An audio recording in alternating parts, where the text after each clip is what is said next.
We're trying this again. Testing 1, 2. Can y'all hear me? I tried before and my microphone wasn't working. So thank you for bearing with me as I am now 23 entire minutes late for my own stream. How embarrassing. Anyway, if you can hear me, we're going to properly get into Fellowship of the Ring. We're going to read A Long Expected Party today on this now long expected stream. Sound is working, confirmed. Ooh, okay. I've got my candle lit. I've got my water cranked. I'm ready. So we're just going to get right into it. Thank you for joining me this evening. So, Fellowship of the Ring, Book 1, Chapter 1, A Long Expected Party. When Mr. Bilbo Baggins of Bag End announced that he would shortly be celebrating his 111st birthday with a party of special magnificence, there was much talk and excitement in Hobbiton. Bilbo was very rich and very peculiar, and had been the wonder of the Shire for 60 years, ever since his remarkable disappearance and unexpected return. The riches he had brought back from his travels had now become a local legend, and it was popularly believed, whatever the old folk might say, that the hill at Bag End was full of tunnels stuffed with treasure. And if that was not enough for fame, there was also his prolonged vigor to marvel at. Time wore on, but it seemed to have little effect on Mr. Baggins. At 90, he was much the same as at 50. At 99, they began to call him well preserved, but unchanged would have been nearer the mark. There were some that shook their heads and thought this was too much of a good thing. It seemed unfair that anyone should possess apparently perpetual youth as well as reputedly inexhaustible wealth. It will have to be paid for, they said. It isn't natural, and trouble will come of it. But so far trouble had not come, and as Mr. Baggins was generous with his money, most people were willing to forgive him his oddities and his good fortune.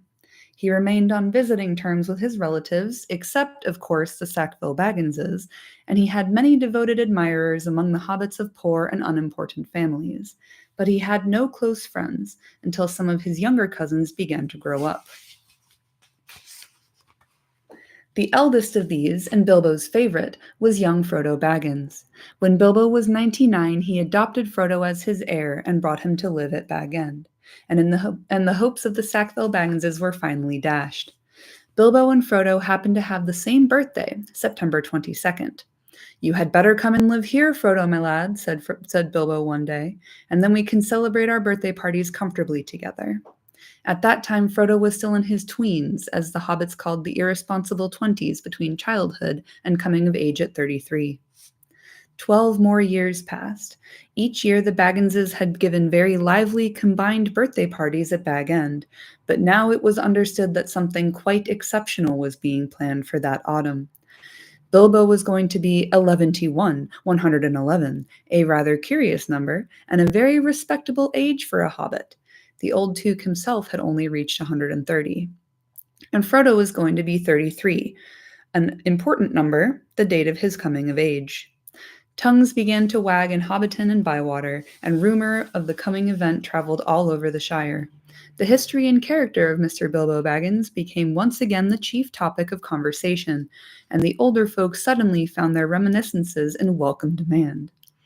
No one had a more attentive audience than old Ham Gamgee, commonly known as the Gaffer. He held forth at the Ivy Bush, a small inn on the Bywater Road, and he spoke with some authority, for he had tended the garden at Bag End for 40 years, and had helped old Holman in the same job before that. Now that he was himself growing old and stiff in the joints, the job was mainly carried on by his youngest son, Sam Gamgee. Both father and son were on very friendly terms with Bilbo and Frodo. They lived on the hill itself, in number 3 Bagshot Row, just below Bag End. "A very nice, well-spoken, gentle hobbit is Mr. Bilbo, as I've always said," the Gaffer declared, with perfect truth, for Bilbo was very polite to him, calling him Master Hamfast, and consulting him constantly upon the growing of vegetables. In the matter of roots, especially potatoes, the Gaffer was recognized as the leading authority by all in the neighborhood, including himself. But what about this Frodo that lives with him? Asked old Noakes of Bywater. Baggins is his name, but he's more than half a brandybuck, they say. It beats me why any Baggins of Hobbiton should go looking for a wife away there in Buckland, where folks are so queer. And no wonder they're queer, put in Daddy Two-Foot, the gaffer's next-door neighbor, if they live on the wrong side of the Brandywine River and right against the old forest. That's a dark, bad place if half the tales be true. You're right, Dad, said the gaffer. Not that the Brandybucks of Buckland live in the old forest, but they're a queer breed, seemingly. They fool about with boats on that big river, and that isn't natural. Small wonder that trouble came of it, I say. But be that as it may, Mr. Frodo is as nice a young hobbit as you could wish to meet, very much like Mr. Bilbo, and in more than looks. After all, his Frodo was a Baggins. A decent, respectable hobbit was Mr. Drogo Baggins. There was never much to tell of him till he was drowned. Drowned? Said several voices. They had heard this and other darker rumors before, of course, but hobbits have a passion for family history, and they were ready to hear it again. Well, so they say, said the gaffer. You see, Mr. Drogo, he married poor Miss Primula Brandybuck.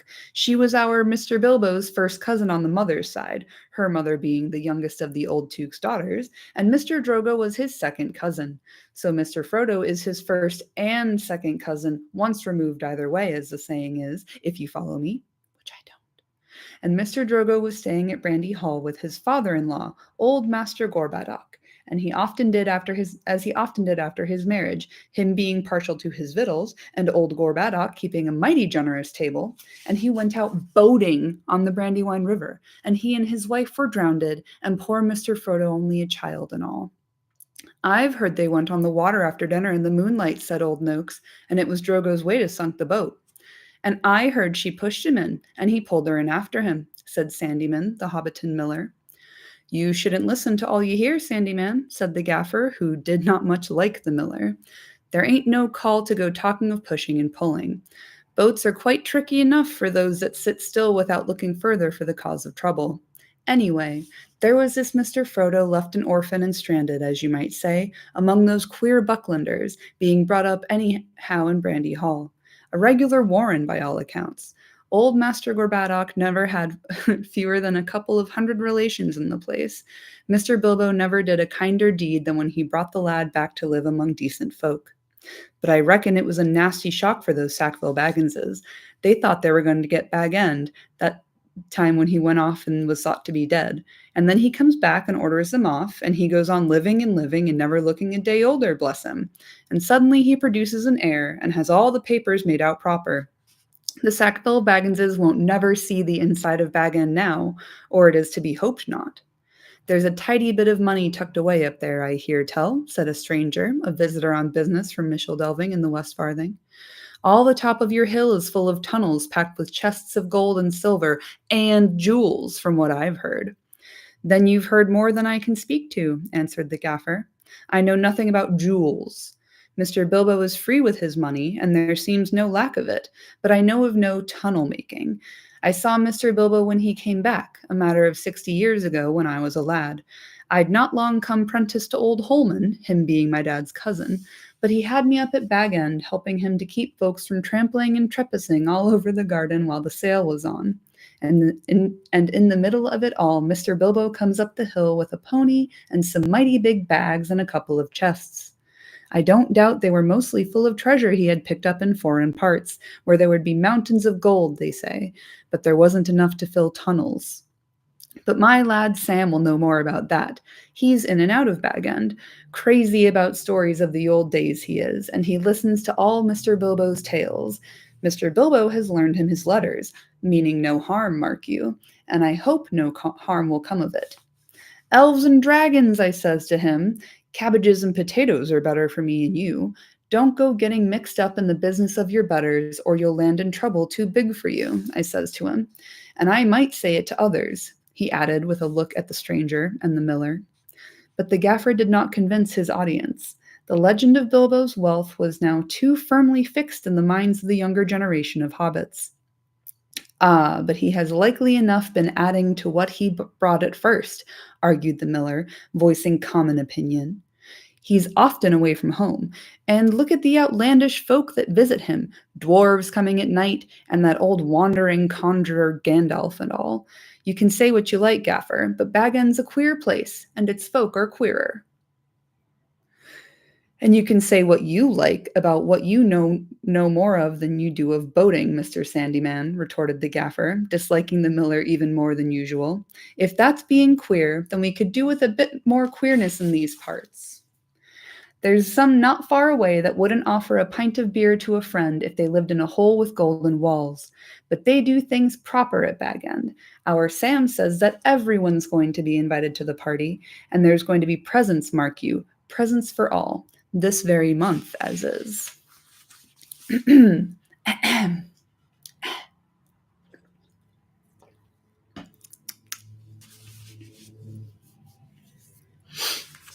That very month was September, and as fine as you could ask. A day or two later, a rumor, probably started by the knowledgeable Sam, was spread about that there were going to be fireworks. Fireworks, what is more, such as had not been seen in the Shire for nigh on a century. No, indeed, not indeed since the old Tuke died. Days passed, and the day drew nearer. An odd-looking wagon laden with odd-looking packages rolled into Hobbiton one evening and toiled up the hill to Bag End. The startled hobbits peered out of lamplit doors to gape at it. It was driven by outlandish folk singing strange songs, dwarves with long beards and deep hoods. A few of them remained at Bag End. At the end of the second week in September, a cart came in through Bywater from the direction of the Brandywine Bridge in broad daylight. An old man was driving it all alone. He wore a tall, pointed blue hat, a long gray cloak, and a silver scarf. He had a long white beard and bushy eyebrows that stuck out beyond the brim of his hat. Small hobbit children ran after the cart all through Hobbiton and right up the hill. It had a cargo of fireworks, as they rightly guessed. At Bilbo's front door, the old man began to unload. There were great bundles of fireworks of all sorts and shapes, each labeled with a large red G and the elf rune for G. That was Gandalf's mark, of course, and the old man was Gandalf the Wizard, whose fame in the Shire was due mainly to his skill with fires, smokes, and lights. His real business was far more difficult and dangerous, but the Shire folk knew nothing about it. To them, he was just one of the attractions at the party. Hence the excitement of the hobbit children. "G for grand," they shouted, and the old man smiled. They knew him by sight, though he only appeared in Hobbiton occasionally and never stopped long. But neither they nor any but the oldest of their elders had seen one of his firework displays. They now belonged to the legendary past. When the old man, helped by Bilbo and some dwarves, had finished unloading, Bilbo gave a few pennies away, but not a single squib or cracker was forthcoming, to the disappointment of the onlookers. "Run away now," said Gandalf. "You will get plenty when the time comes." Then he disappeared inside with Bilbo, and the door was shut. The young hobbit stared at the door in vain for a while, and then made off, feeling that the day of the party would never come. Inside Bag End, Bilbo and Gandalf were sitting at the open window of a small room looking out west onto the garden. The late afternoon was bright and peaceful. The flowers glowed red and golden, snapdragons and sunflowers, and nasturtiums trailing all over the turf walls and peeping in at the round windows. "How bright your garden looks," said Gandalf. "Yes," said Bilbo, "I am very fond indeed of it, and of all the dear old Shire. But I think I need a holiday." "You mean to go on with your plan, then?" "I do. I made up my mind months ago, and I haven't changed it." "Very well. It is no good saying any more. Stick to your plan, your whole plan, mind, and I hope it will turn out for the best, for you and for all of us." "I hope so. Anyway, I mean to enjoy myself on Thursday and have my little joke." "Who will laugh, I wonder?" said Gandalf, shaking his head. "We shall see," said Bilbo. The next day, more carts rolled up the hill, and still more carts. There might have been some grumbling about dealing locally, but that very week orders began to pour out of Bag End for every kind of provision, commodity, or luxury that could be obtained in Hobbiton or Bywater or anywhere in the neighborhood. People became enthusiastic, and they began to tick off the days on the calendar, and they watched eagerly for the postman, hoping for invitations. Before long, the invitations began pouring out, and the Hobbiton post office was blocked, and the Bywater post office was snowed under, and voluntary assistant postmen were called for. There was a constant stream of them going up the hill, carrying hundreds of polite variations on "Thank you, I shall certainly come." A notice appeared on the gate at Bag End: "No admittance except on party business." Even those who had, or pretended to have, party business were seldom allowed inside. Bilbo was busy, writing invitations, taking off answers, packing up presents, and making some private preparations of his own. From the time of Gandalf's arrival, he remained hidden from view.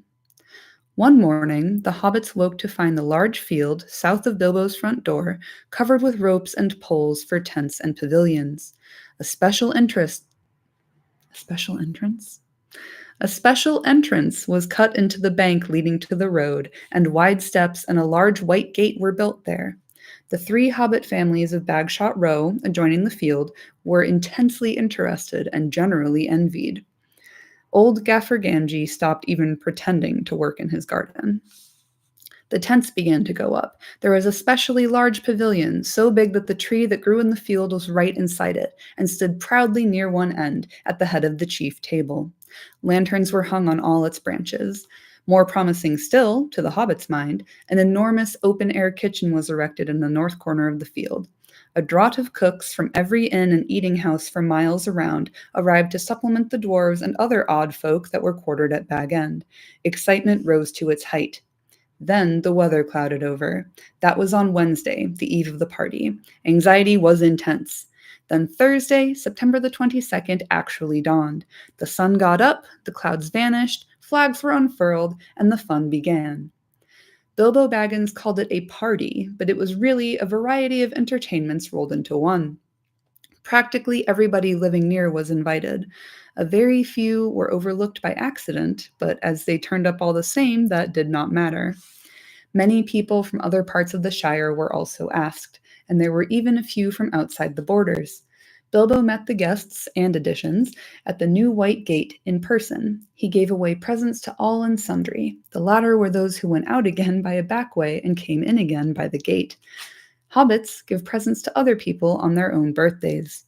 Not very expensive ones as a rule, and not so lavishly as on this occasion, but it was not a bad system. Actually, in Hobbiton and Bywater, every day in the year it was somebody's birthday, so that every hobbit in those parts had a fair chance of at least one present at least once a week, but they never got tired of them. On this occasion, the presents were unusually good. The hobbit children were so excited that for a while they almost forgot about eating. There were toys the like of which they had never seen before, all beautiful and some obviously magical.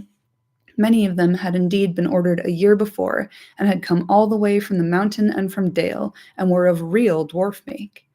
When every guest had been welcomed and was finally inside the gate, there were songs, dances, music, games, and, of course, food and drink. There were 3 official meals: lunch, tea, and dinner, or supper. But lunch and tea were marked chiefly by the fact that at those times all the guests were sitting down and eating together. At other times, there were merely lots of people eating and drinking, continuously from 11sies until 6:30, when the fireworks started. The fireworks were by Gandalf. They were not only brought by him, but designed and made by him, and the special effects, set pieces, and flights of rockets were let off by him. But there was also a generous distribution of squibs, crackers, bacca-rappers, sparklers, torchers, dwarf candles, elf fountains, goblin barkers, and thunderclaps. They were all superb. The art of Gandalf improved with age. There were rockets like a flight of scintillating birds singing with sweet voices. There were green trees with trunks of dark smoke. Their leaves opened like a whole spring, unfolding in a moment, and their shining branches dropped glowing flowers down upon the astonished hobbits, disappearing with a sweet scent just before they touched their upturned faces. There were fountains of butterflies that flew glittering into the trees. There were pillars of colored fires that rose and turned into eagles or sailing ships or a phalanx of flying swans. There was a red thunderstorm and a shower of yellow rain. There was a forest of silver spears that sprang suddenly into the air with a yell like an embattled army, and came down again into the water with a hiss like 100 hot snakes. And there was also one last surprise in honor of Bilbo, and it startled the hobbits exceedingly, as Gandalf intended. The lights went out, a great smoke went up. It shaped itself like a mountain seen in the distance and began to glow at the summit. It spouted green and scarlet flames. Out flew a red golden dragon, not life size, but terribly lifelike. Fire came from its jaws. His eyes glared down. There was a roar, and he whizzed 3 times over the heads of the crowd. They all ducked, and many fell flat on their faces. The dragon passed like an express train, turned a somersault, and burst over Bywater with a deafening explosion. That is the signal for supper, said Bilbo. The pain and alarm vanished at once, and the prostrate hobbits leaped to their feet. There was a splendid supper for everyone, that is, except those invited to the special family dinner party. This was held in the great pavilion with the tree. The invitations were limited to 12 dozen, a number also called by the hobbits one gross, though the word was not considered proper to use of people. And the guests were selected from all the families to which Bilbo and Frodo were related, with the addition of a few special unrelated friends such as Gandalf. Many young hobbits were included and present by parental permission, for hobbits were easygoing with their children in the matter of sitting up late, especially when there was a chance of getting them a free meal. Bringing up young hobbits took a lot of provender. There were many Bagginses and Boffins, and also many Tooks and Brandybucks. There were various Grubbs, relations of Bilbo Baggins's grandmother, and various Chubbs, connections of his Took grandfather, and a selection of Burrowses, Bolgers, Bracegirdles, Brockhouses, Goodbodies, Hornblowers, and Proudfoots. Proud feet. Some of these were only very distantly connected with Bilbo, and some of them had hardly ever been in Hobbiton before, as they lived in remote corners of the Shire. The Sackville Bagginses were not forgotten. Otho and his wife Lobelia were present. They disliked Bilbo and detested Frodo, but so magnificent was the invitation card, written in golden ink, that they felt it was impossible to refuse. Besides, their cousin Bilbo had been specializing in food for many years, and his table had a high reputation. All the 144 guests expected a pleasant feast, though they rather dreaded the after-dinner speech of their host, an inevitable item. He was liable to drag in bits of what he called poetry, and sometimes, after a glass or two, would allude to the absurd adventures of his mysterious journey. The guests were not disappointed. They had a very pleasant feast, in fact, an engrossing entertainment, rich, abundant, varied, and prolonged. The purchase of provisions fell almost to nothing throughout the district in the ensuing weeks, but as Bilbo's catering had depleted the stocks of most stores, cellars, and warehouses for miles around, that did not matter much. After the feast, more or less, came the speech. Most of the company were, however, now in a tolerant mood, at that delightful stage which they called filling up the corners. They were sipping their favorite drinks and nibbling at their favorite dainties, and their fears were forgotten. They were prepared to listen to anything and to cheer at every full stop. "My dear people," began Bilbo, rising in his place. "Hear, hear, hear!" they shouted, and kept on repeating it in chorus, seeming reluctant to follow their own advice. Bilbo left his place and went and stood on a chair under the illuminated tree.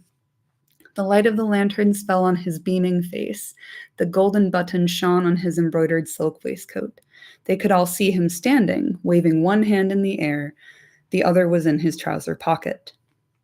"My dear Bagginses and Boffins," he began again, "and my dear Tooks and Brandybucks, and Grubbs, and Chubbs, and Burrowses, and Hornblowers, and Bolgers, Bracegirdles, Goodbodies, Brockhouses, and Proudfoots." "Proud feet," shouted an elderly hobbit from the back of the pavilion. His name, of course, was Proudfoot, and well merited. His feet were large, exceptionally furry, and both were on the table. "Proudfoots," repeated Bilbo. "Also, my good Sackville Bagginses that I welcome back at last to Bag End. Today is my 111th birthday. I am 111 today. Hooray, hooray, many happy returns," they shouted, and they hammered joyously on the tables. Bilbo was doing splendidly. This was the sort of stuff they liked, short and obvious. "I hope you are all enjoying yourselves as much as I am." Deafening cheers, cries of yes and no. Noises of trumpets and horns, pipes and flutes, and other musical instruments. There were, as has been said, many young hobbits present. Hundreds of musical crackers had been pulled. Most of them bore the mark Dale on them, which did not convey much to most of the hobbits, but they all agreed they were marvelous crackers. They contained instruments, small but of perfect make and enchanting tones. Indeed, in one corner, some of the young Tooks and Brandybucks, supposing Uncle Bilbo to have finished, since he had plainly said all that was necessary, now got up an impromptu orchestra and began a merry dance tune. Master Everard Took and Miss Malilo Brandybuck got on a table, and with bells in their hands began to dance the Springle Ring, a pretty dance, but rather vigorous. But Bilbo had not finished. Seizing a horn from a youngster nearby, he blew 3 loud hoots. The noise subsided. "I shall not keep you long," he cried. Cheers from all the assembly. "I have called you all together for a purpose." Something in the way that he said this made an impression. There was almost silence, and 1 or 2 of the Tooks pricked up their ears. "Indeed, for 3 purposes. First of all, to tell you that I am immensely fond of you all, and that 11 years is too short a time to live among such excellent and admirable hobbits." Tremendous outburst of approval. "I don't know half of you half as well as I should like, and I like less than half of you half as well as you deserve." This was unexpected and rather difficult. There was some scattered clapping, but most of them were trying to work it out and see if it came to a compliment. "Secondly, to celebrate my birthday." Cheers again. "I should say our birthday, for it is, of course, also the birthday of my heir and nephew Frodo. He comes of age and into his inheritance today." Some perfunctory clapping by the elders, and some loud shouts of "Frodo, Frodo, jolly old Frodo" from the juniors. The Sackville Bagginses scowled and wondered what was meant by "coming into his inheritance." Together we score 144. Your numbers were chosen to fit this remarkable total. 1 gross, if I may use the expression. No cheers. This was ridiculous. Many of his guests, and especially the Sackville Bagginses, were insulted, feeling that they had only been asked to fill up the required number like goods in a package. 1 gross indeed. Vulgar expression.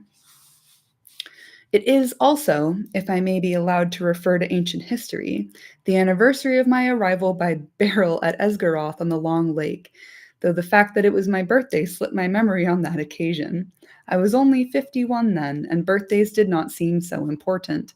The banquet was very splendid, however, though I had a bad cold at the time, I remember, and could only say, "Thank you very much." I now repeat it more correctly. Thank you very much for coming to my little party. Obstinate silence. They all feared that a song or some poetry was now imminent, and they were getting bored. Why couldn't he stop talking and let them drink his health? But Bilbo did not sing or recite. He paused for a moment. "Thirdly, and finally," he said, "I wish to make an announcement." He spoke this last word so loudly and suddenly that everyone sat up who still could.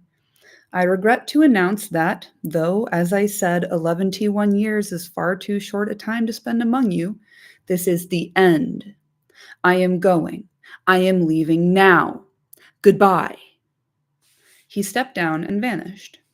There was a blinding flash of light, and the guests all blinked. When they opened their eyes, Bilbo was nowhere to be seen. 144 flabbergasted hobbits sat back speechless. Old Odo Proudfoot removed his feet from the table and stamped. Then there was a dead silence until suddenly, after several deep breaths, every Baggins, Boffin, Took, Brandybuck, Grubb, Chubb, Burrows, Bolger, Bracegirdle, Brockhouse, Goodbody, Hornblower, and Proudfoot began to talk at once. It was generally agreed that the joke was in very bad taste, and more food and drink were needed to cure the guests of shock and annoyance. "He's mad. I always said so," was probably the most popular comment. Even the Tooks, with a few exceptions, thought Bilbo's behavior was absurd. For the moment, most of them took it for granted that his disappearance was nothing more than a ridiculous prank. But old Rory Brandybuck was not so sure. Neither age nor an enormous dinner had clouded his wits, and he said to his daughter-in-law Esmeralda, "There's something fishy in this, my dear. I believe that Mad Baggins is off again. Silly old fool. But why worry? He hasn't taken the victuals with him. He called loudly to Frodo to send the wine round again. Frodo was the only one present who had said nothing. For some time he sat silent beside Bilbo's empty chair and ignored all remarks and questions. He had enjoyed the joke, of course, even though he had been in the know. He had difficulty in keeping from laughter at the indignant surprise of the guests. But at the same time he felt deeply troubled. He realized suddenly that he loved the old hobbit dearly. Most of the guests went on eating and drinking and discussing Bilbo Baggins's oddities, past and present, but the Sackville Bagginses had already departed in wrath. Frodo did not want to have any more to do with the party. He gave orders for more wine to be served, then he got up and drained his own glass silently to the health of Bilbo and slipped out of the pavilion. As for Bilbo Baggins, even while he was making his speech, he had been fingering the golden ring in his pocket, his magic ring that he had kept secret for so many years. As he stepped down, he slipped it on his finger, and he was never seen by any hobbit in Hobbiton again. He walked briskly back to his hole and stood for a moment listening with a smile to the din in the pavilion and to the sounds of merrymaking in other parts of the field. Then he went in. He took off his party clothes, folded up and wrapped in tissue paper his embroidered silk waistcoat, and put it away.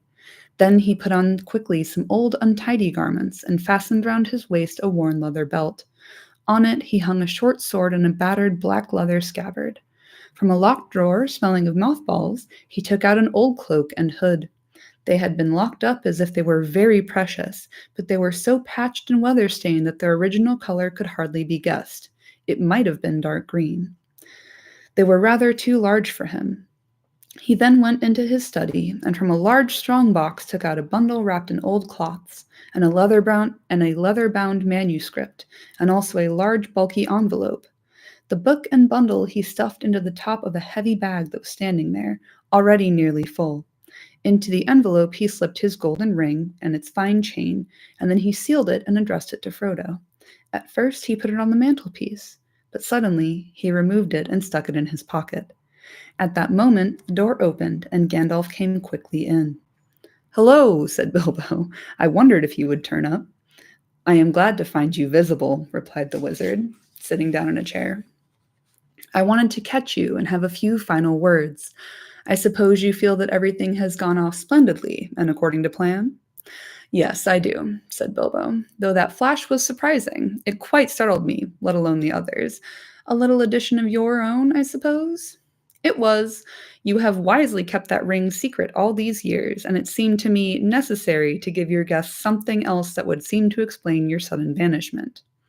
"And would spoil my joke. You are an interfering old busybody," laughed Bilbo. "But I expect you know best, as usual." "I do, when I know anything. But I don't feel too sure about this whole affair. It has now come to the final point.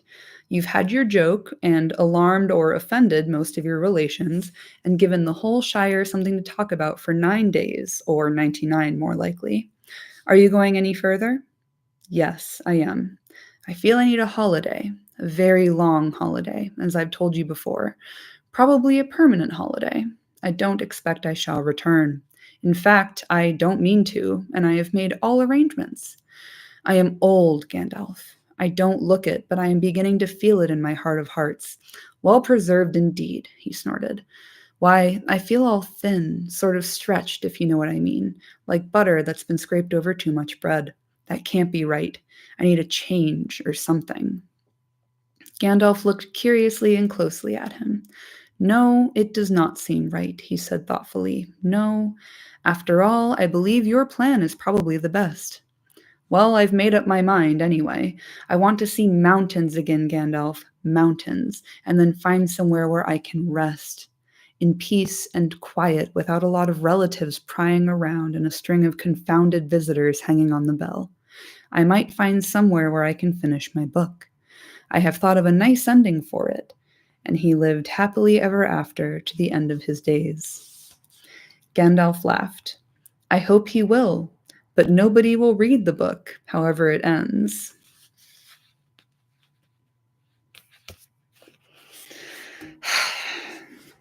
"Oh, they may, in years to come. Frodo has read some already, as far as it has gone. You'll keep an eye on Frodo, won't you? Yes, I will. 2 eyes, as often as I can spare them. He would come with me, of course, if I asked him. In fact, he offered to once, just before the party. But he does not really want to yet. I want to see the wild country again before I die, and the mountains, but he is still in love with the Shire, with woods and fields and little rivers.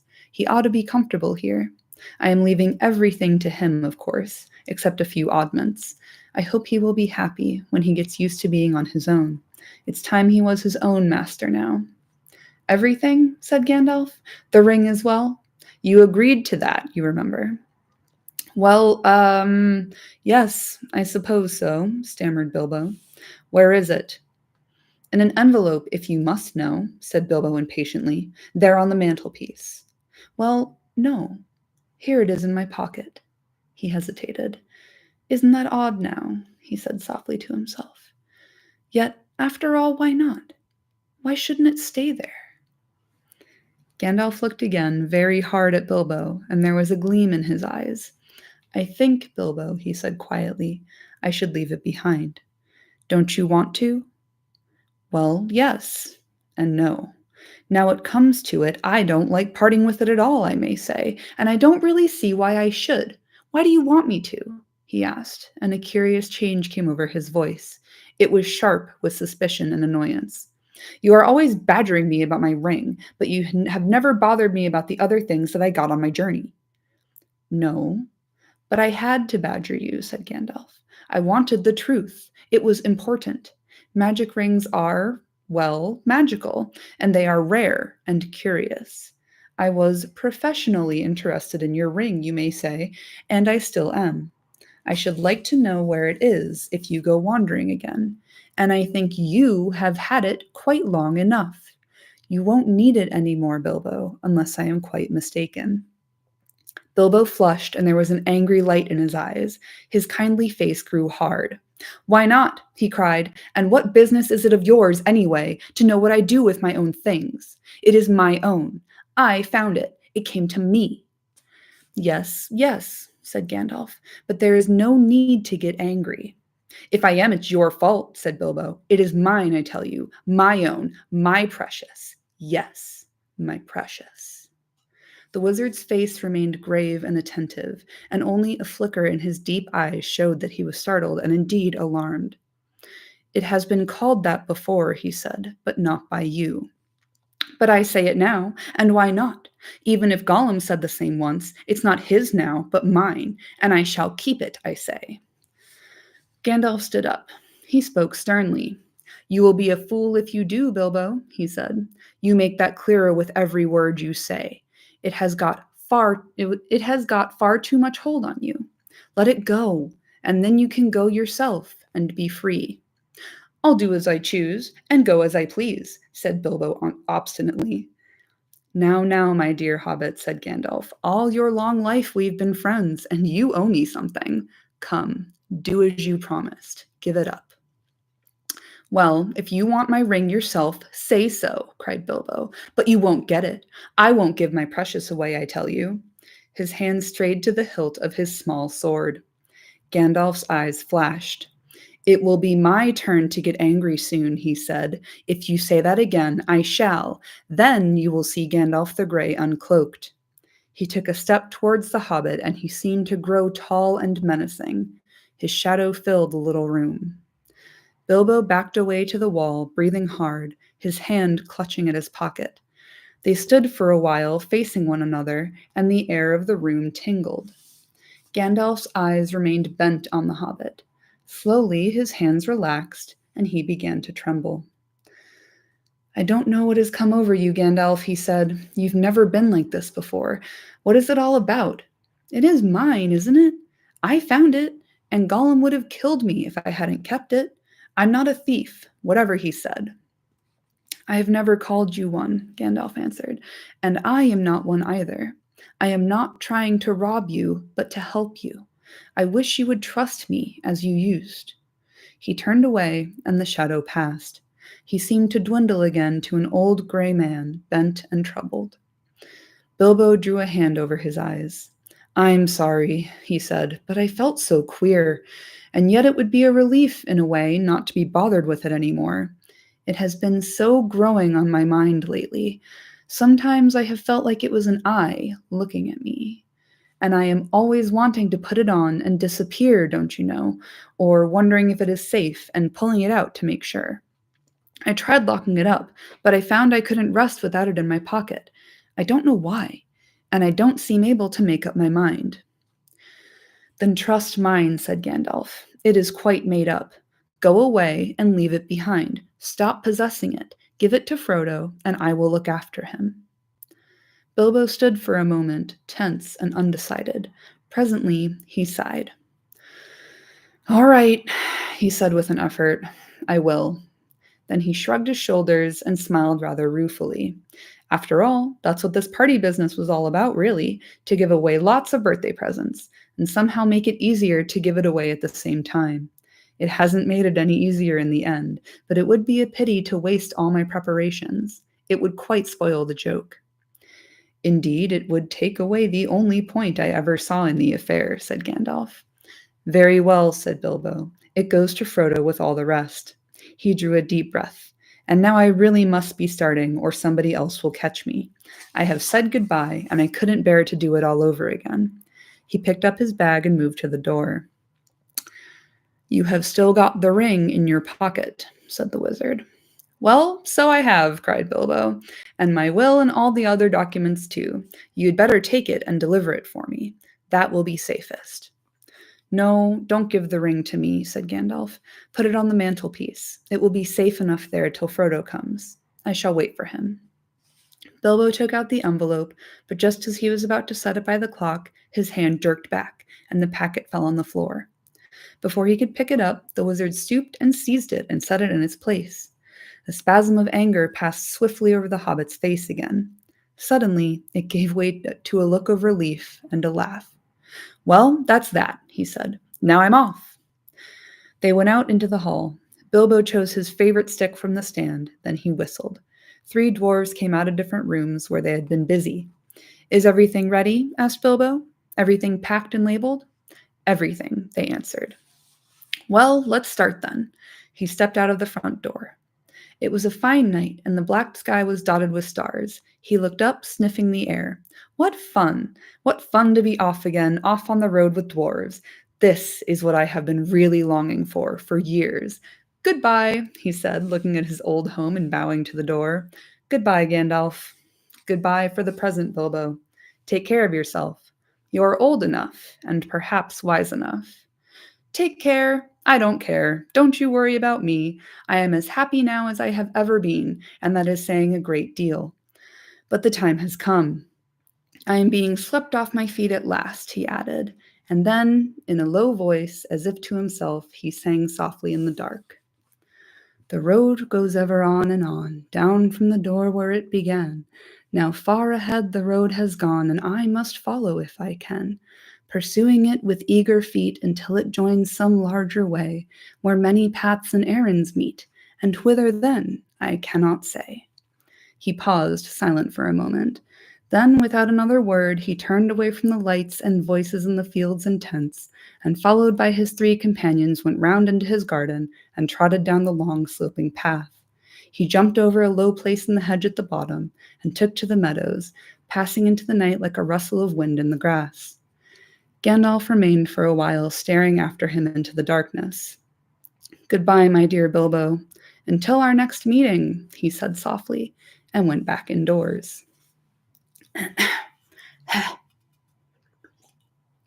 Whew. Pardon me. Gotta wet my whistle. Whew.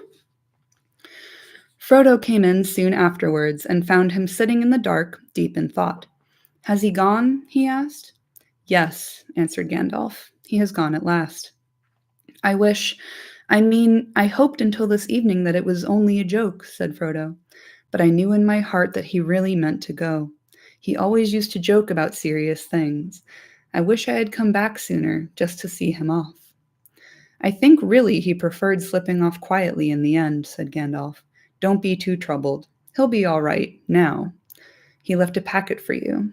There it is. Bilbo took the envelope from the mantelpiece and glanced at it, but did not open it. "You'll find his will and all the other documents in there, I think," said the Gandalf. Said the Gandalf? Said the wizard. "You are the master of Bag End now, and also, I fancy, you'll find a golden ring."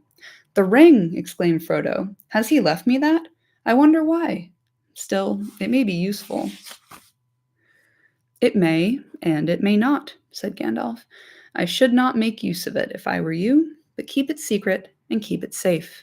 Now I am going to bed." As master of Bag End, Frodo felt it his painful duty to say goodbye to the guests. Rumors of strange events had by now spread all over the field, but Frodo would only say, "No doubt everything will be cleared up in the morning." About midnight, carriages came for the important folk.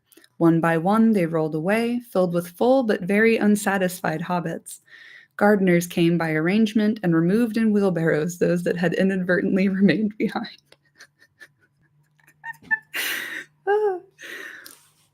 Delightful. Night slowly passed. The sun rose. The hobbits rose rather later. Morning went on. People came and began, by orders, to clear away the pavilions and the tables and the chairs, and the spoons and the knives and the bottles and plates, and the lanterns, and the flowering shrubs and boxes, and the crumbs and cracker paper, and the forgotten bags and gloves and handkerchiefs, and the uneaten food, a very small item. Then a number of other people came without orders, Bagginses and Boffins and Bolgers and Tooks and other guests that lived or were staying near. By midday, when even the best fed were out and about again, there was a large crowd at Bag End, uninvited, but not unexpected. Frodo was waiting on the step, smiling, but looking rather tired and worried. He welcomed all the callers, but he had not much more to say than before. His reply to all inquiries was simply this: "Mr. Bilbo Baggins has gone away, as far as I know, for good." Some of the visitors he invited to come inside, as Bilbo had left messages for them. Inside, in the hall, there was piled a large assortment of packages and parcels and small articles of furniture. On every item there was a label tied. There were several labels of this sort. For Adelard Took, for his very own, from Bilbo, on an umbrella. Adelard had carried off many unlabeled ones.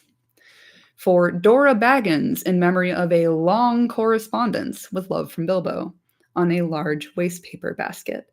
Dora was Drogo's sister and the eldest surviving female relative of Bilbo and Frodo. She was 99 and had written reams of good advice for more than half a century. For Milo Burrows, hoping it will be useful, from BB, on a gold pen and ink bottle. Milo never answered letters. For Angelica's use, from Uncle Bilbo, on a round convex mirror. She was a young Baggins and too obviously considered her face shapely. For the collection of Hugo Bracegirdle, from a contributor, on an empty bookcase. Hugo was a great borrower of books and worse than usual at returning them. For Lobelia Sackville Baggins as a present, on a case of silver spoons. Bilbo believed that she had acquired a good many of his spoons while he was away on his former journey. Lobelia knew that quite well. When she arrived later in the day, she took the point at once, but she also took the spoons. This is only a small selection of the assembled presents. Bilbo's residence had got rather cluttered up with things in the course of his long life. It was a tendency of hobbit holes to get cluttered up, for which the custom of giving so many birthday presents was largely responsible. Not, of course, that the birthday presents were always new. There were one or two old madams of forgotten uses that had circulated all around the district, but Bilbo had usually given new presents and kept those that he received. The old hole was now being cleared a little. Every one of the various parting gifts had labels written out personally by Bilbo, and several had some point or some joke.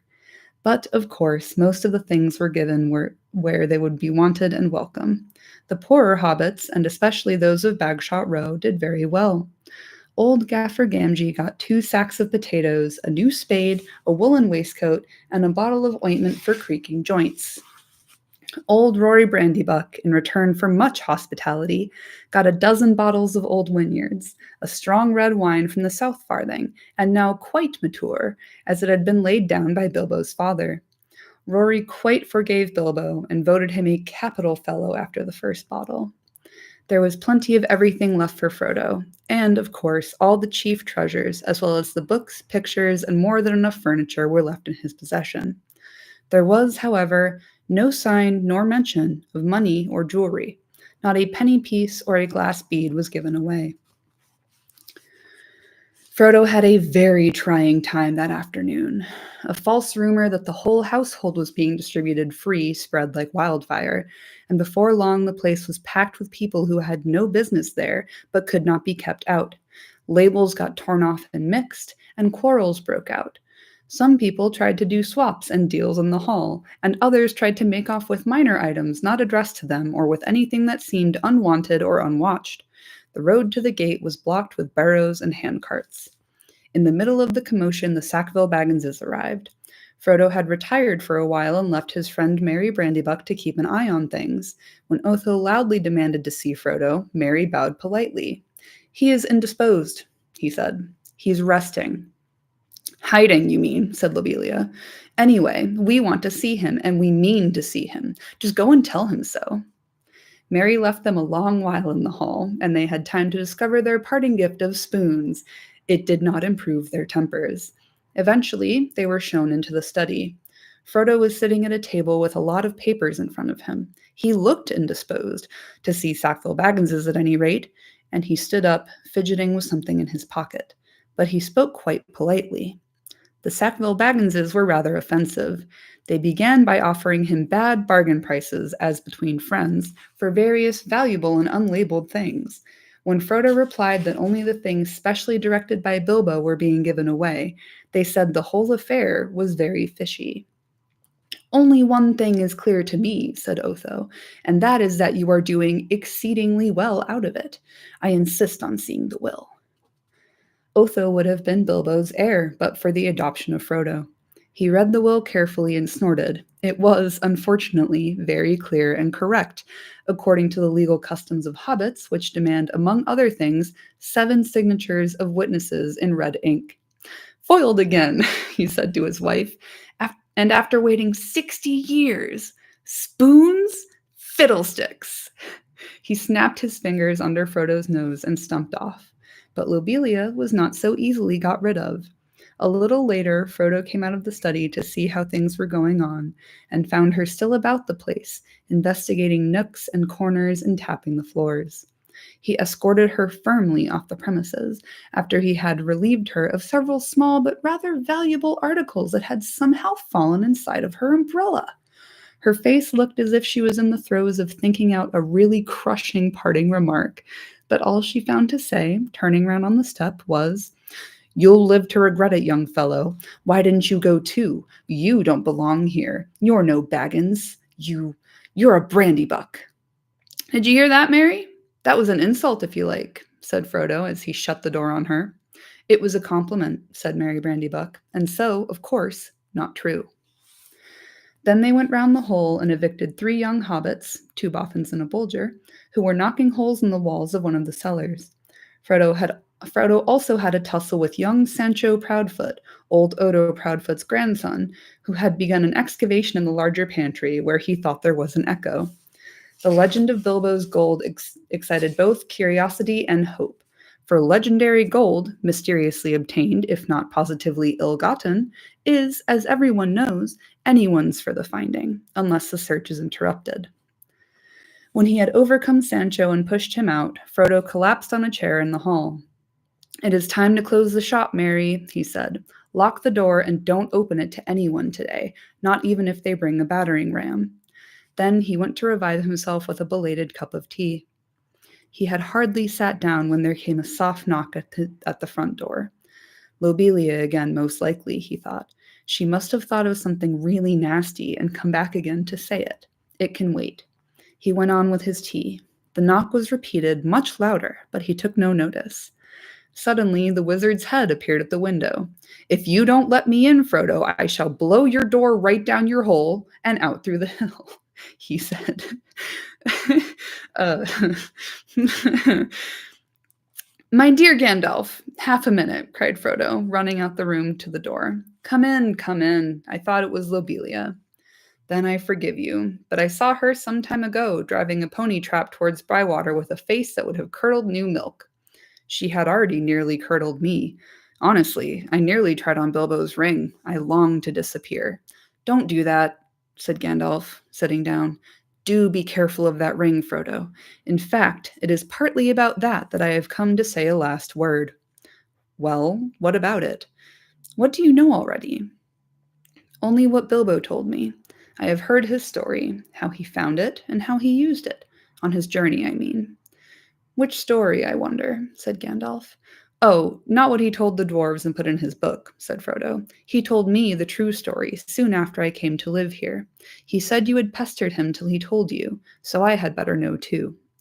No secrets between us, Frodo, he said, but they are not to go any further. It's mine, anyway. That's interesting, said Gandalf.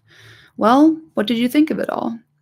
If you mean inventing all that about a present, well, I thought the true story much more likely, and I couldn't see the point of altering it at all.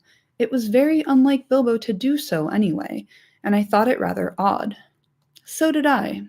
But odd things may happen to people that have such treasures, if they use them. Let it be a warning to you to be very careful with it. It may have other powers than just making you vanish when you wish to. I don't understand, said Frodo. Neither do I, answered the wizard. I have merely begun to wonder about the ring, especially since last night. No need to worry. But if you take my advice, you will use it very seldom, or not at all. At least I beg you not to use it in any way that will cause talk or arouse suspicion. I say again, keep it safe and keep it secret. You are very mysterious. What are you afraid of? I am not certain, so I will say no more.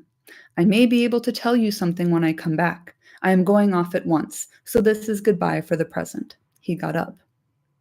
At once, cried Frodo. Why, I thought you were staying on for at least a week. I was looking forward to your help.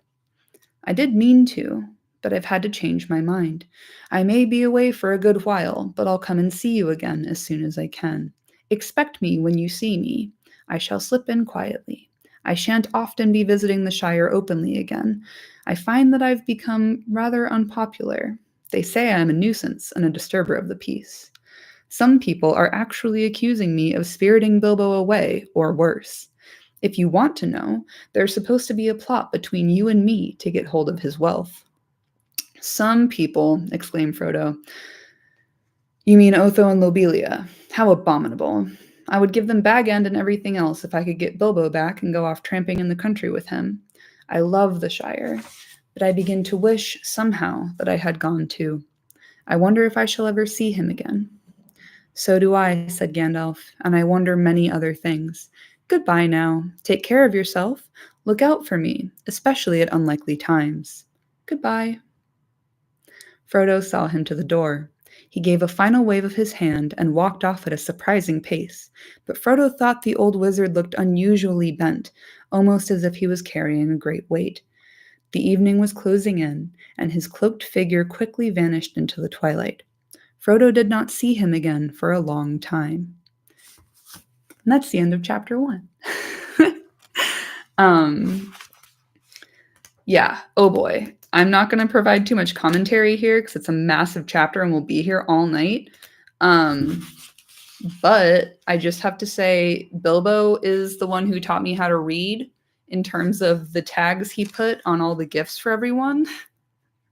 Like giving Lobelia a bunch of spoons because he knows she's been stealing his spoons.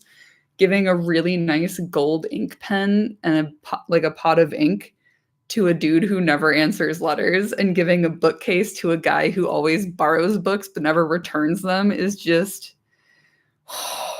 S-tier levels of shade. Like, it's so good. I also love like that his guests at his birthday party are pissed off that they've been kind of chosen to fill the number 144. They're like, hey, I don't know. I think it's so delightful. And then, obviously like listing off all of the Hobbit families, Baggins, Boffin, Took, Brandybuck, Grub, Chubb, Burrows, Bulger, Bracecoat, Brockhouse, Goodbody, Hornblower, Proudfoot, over and over. Hysterical. Like, ugh. I'm glad to find you visible. There's a lot of really tasty tidbits in this chapter, and it's a great, like, real quick, people often say, like, oh, I couldn't get into Lord of the Rings. The first few chapters are so slow. No, they're not. No, they're not. Like, that's a lot of good in there. There's a lot of drama, there's a lot of gossip, there's a lot of hysterical, funny bullshit in there, and I love it. Like, it's so good. And I also, it's like a very subtle kind of change from Bilbo being the kind of point of view narrator type guy to it becoming Frodo. Obviously, it's when Bilbo leaves and then Frodo kind of slips into his role, which I think is a great kind of changeover from The Hobbit to The Lord of the Rings, which was originally conceived as just like a straight sequel to The Hobbit and not the completely out of control tale that it became in the end. So, yeah, thank you for sitting with me while I read chapter 1.